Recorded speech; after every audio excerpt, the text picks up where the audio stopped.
I believe my small hometown of Hazard, Kentucky embodies principles like connection, like how to be a good neighbor, like community that we need in our world today to make it more equitable.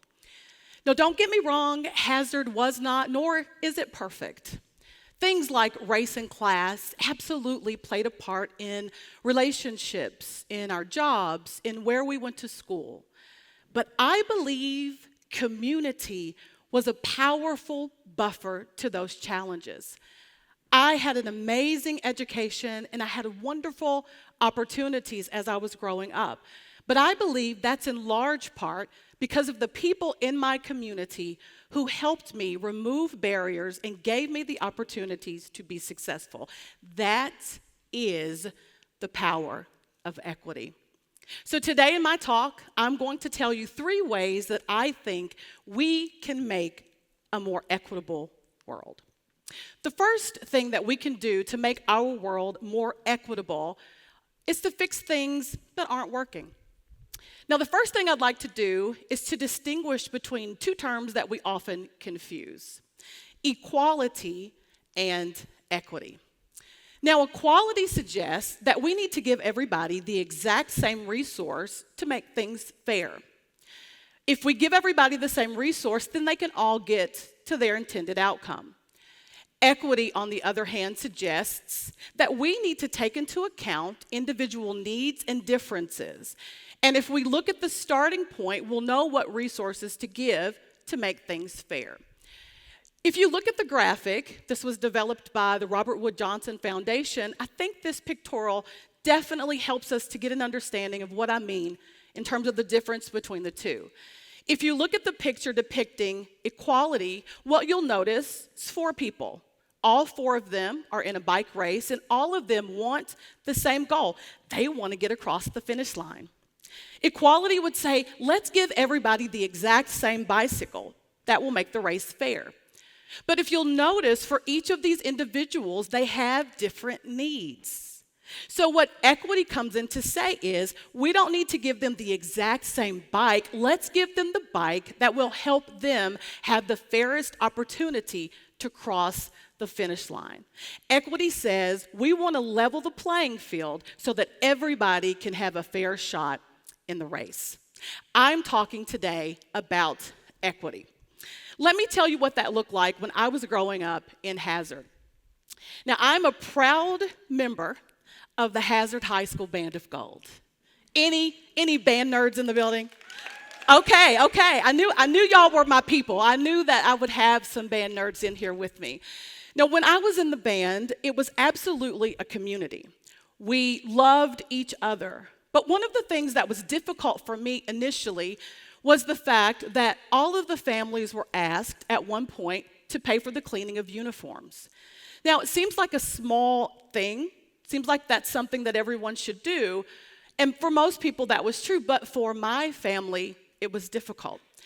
Now, inwardly, I was embarrassed, as a teenager might be, that we couldn't afford it.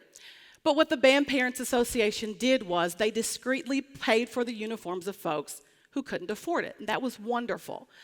But then they created a system. It was a system that they put in place to establish funds so that uniforms could be paid for and that people who were in the band didn't have to worry about not being able to afford it. They could focus on playing and performing. I believe that was a practice of equity that they intentionally did to make sure that every person within the community had what they need to be successful. The second thing I believe we can do to make our world more equitable is to practice empathy. Fear destabilizes community. Psychologists tell us that fear comes from the unknown. It comes from not having enough information. Fear impacts not only our perceptions, but it also impacts our interactions with one another. It fosters distrust. But I believe the way we can change course is by practicing empathy. Empathy is essentially putting ourselves in the shoes of another. It's inviting people into a community of care and allowing every citizen in that community to have what they need to thrive. In his work, The War for Kindness, Jamil Zaki suggests that empathy is not something that we're born with, but in fact, empathy is a skill that can be strengthened through effort. See, I believe that we need to flex our empathy muscles. You know, one of my fondest memories growing up in Hazard? Borrowing sugar from my neighbor. It's really interesting to think about that idea, borrowing sugar. Like, are you really going to get it back? No. But I love the concept because there was a family that lived a couple of doors down from us who inevitably, before the month's end, was going to come and borrow sugar. And what my family did was to go back and get the sugar and give it to them freely. Because there was a time or two that we had to borrow something. You see, they were our neighbors and we were theirs. There was a common struggle. And because we put ourselves in their shoes and they put themselves in our shoes, it strengthened our bonds. When I was in high school, I had the amazing opportunity to travel to Europe for 3 weeks to tour with a concert band. The concert band was made up of students from across the country. Once we got to Europe, we were on our way to an event, probably in a church, and as we were going, the bus broke down. Now, the chaperones, of course, panicked, but as students, we were like, yay, party on the bus.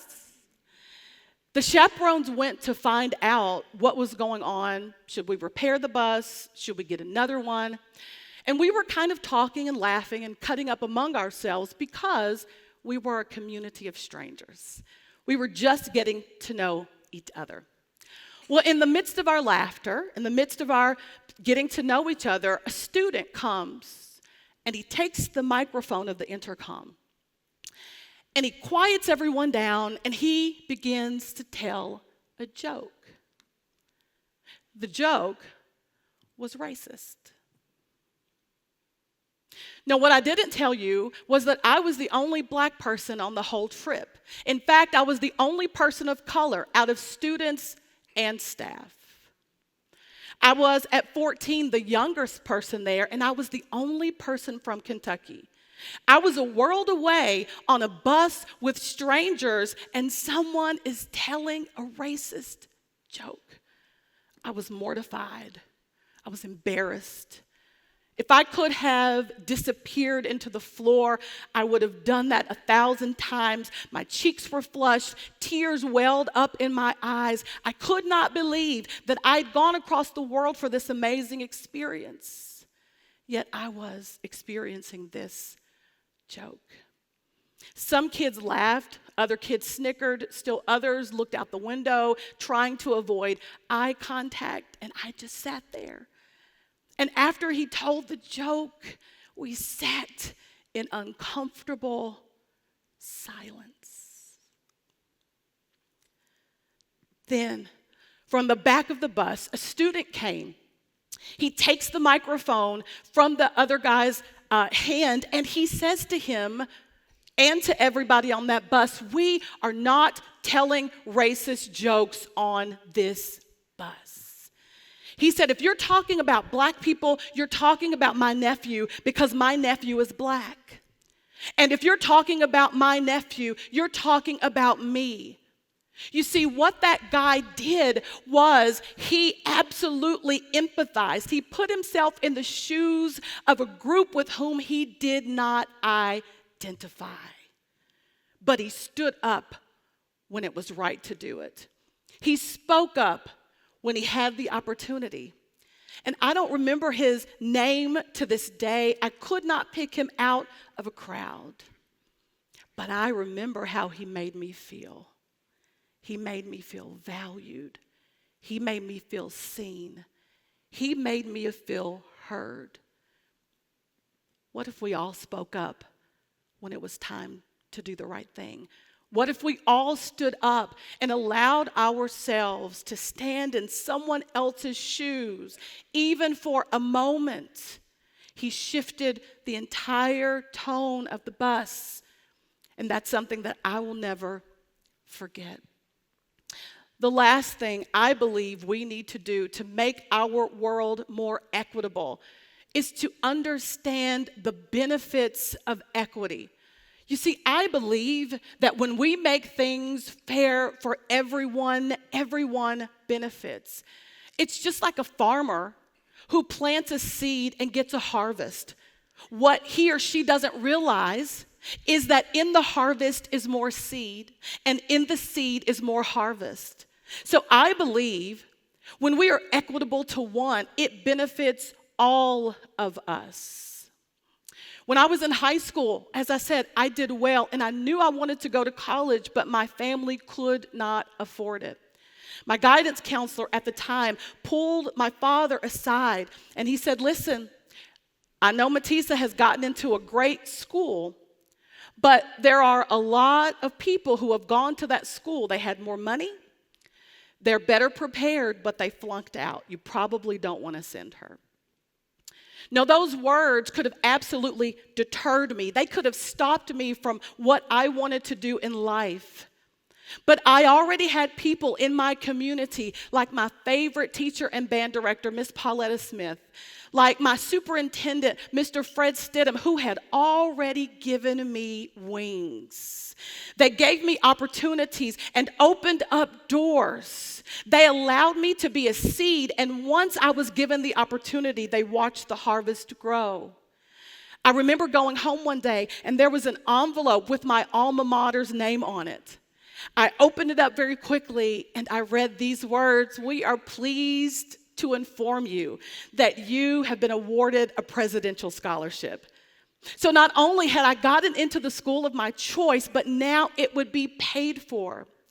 When I went to college, I still had more potential than I had resources.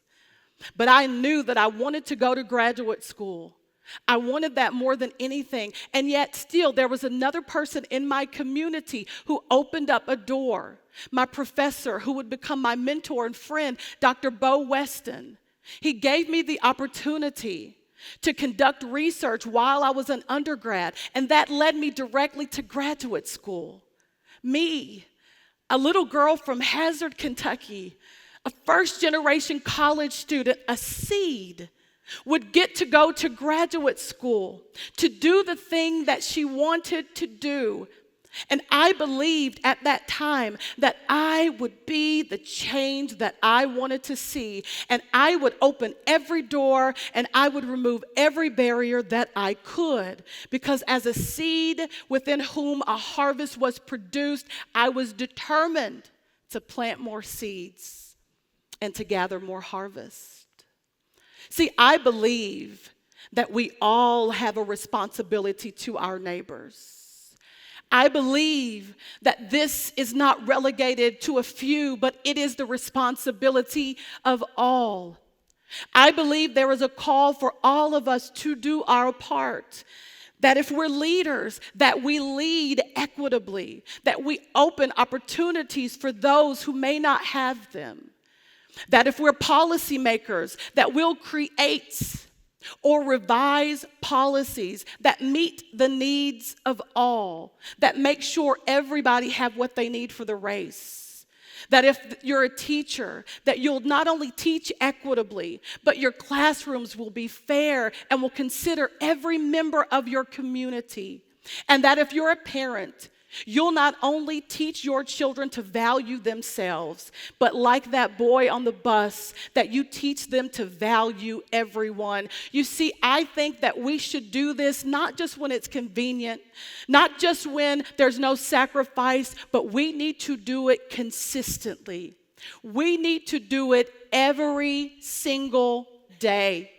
And if we each do it every day together, we, the collective, the community, can make the world more equitable.